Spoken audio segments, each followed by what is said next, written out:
제150강입니다. 주임차법 이어집니다.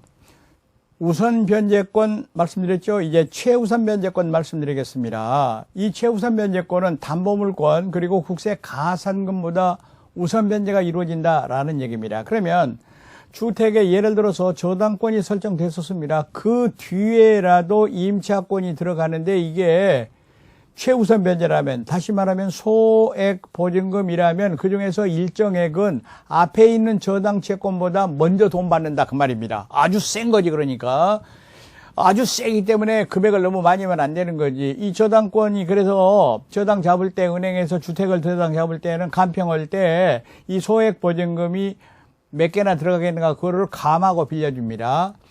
어찌됐든 간에 우선 변제라고 하지 않고 최우선 변제 이런 말을 쓴 것은 담보 물권이나 기타 국세 가산금보다도 먼저 돈 받는다 그런 뜻이 되겠습니다. 그런데요, 그 요건을 봤더니 먼저 소액 임차인이어야 된다. 그런데 소액 임차인 보증금 전부 다 우선 변제 받는 건 아니고 그중에서 일정액만 우선 변제 받는다. 여러분 지금 보았듯이 엄청 강력한 겁니다. 선순위 담보물권이나 국세 가산금의 우선이기 때문에 이 액수를 많이 잡아버리면 실질적으로 집주인이 담보가치 이용을 못하게 되는 거예요. 그래서 범위를 정해가지고 소액보증금으로 한정을 했고 그 우선변제 범위로 일정액으로 한정을 했던 겁니다. 그런데 이거를 4단계로 이렇게 나누었어요. 금액이 각각 다릅니다. 서울이 제일 많습니다. 그리고 4단계라는 것 알아두시고요. 그리고 서울을 기준으로 얘기할 때 9,500만 원 이하여야 됩니다. 그러니까 1억 원짜리 보증금, 전세 보증금 여기에 대해서는 우선 변제 말고 최우선 변제는 인정될 수가 없습니다.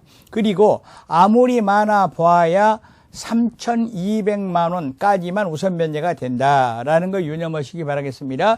그러니까 서울이 있고 인구 과밀 인구 억제 권역이 있는데 금액이 좀 줄어들었습니다. 그리고 광역시가 있는데요.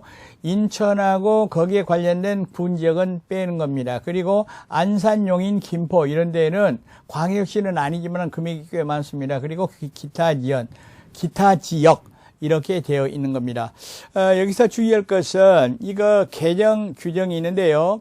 이거는 이영 시행 당시 존속 중인 임대차 계약에 대해서도 적용한다. 이 말이 무슨 말이냐면 옛날에는 예를 들어서 8천만 원이었는데 이제 9,500으로 이렇게 올라갔을 때는 처음에 시작할 때는 이 조건에 안 맞았더라도 금액을 여기서 상향 조정하니까 해당됐다 할더라도 최우선 변제권을 인정하겠다. 이런 취지가 되겠습니다.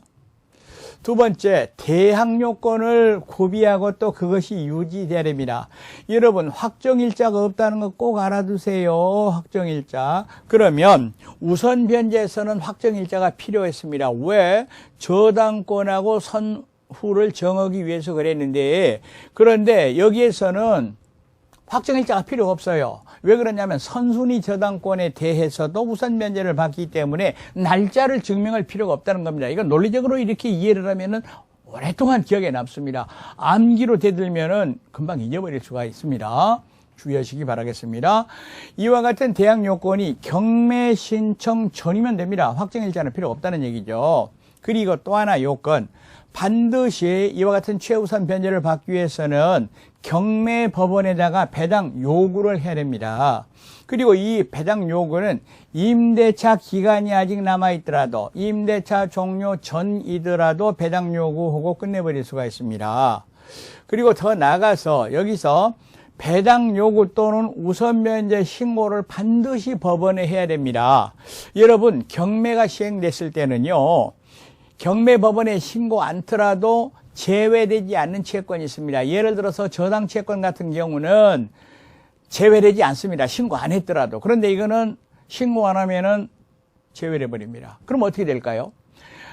소액보증금 최우선 변제 요건이 됐는데도 불구하고 임차인이 배당 요구를 안 했습니다. 신고를 안 했습니다. 그래가지고 경매가 다 끝나고 배당이 다 끝나버렸습니다. 이랬을 때는 경매 법원에 대해서 최우선 변제권 행사 안 됩니다. 법원에 대해서 요구가 안 돼요. 더더구나 경락인에 대해서 최우선 변제해달라. 그건 말도 안 되는 얘기입니다. 반드시 신고가 있어야 된다는 걸 유념하시기 바라겠습니다.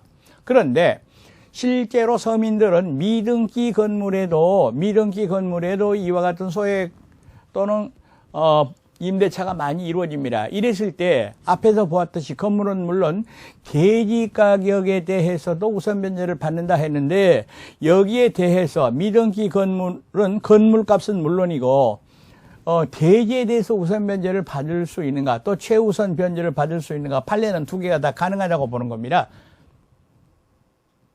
등기 건물은 물론이고 미등기 건물도 마찬가지라 하는 거 유념하시기 바라겠습니다.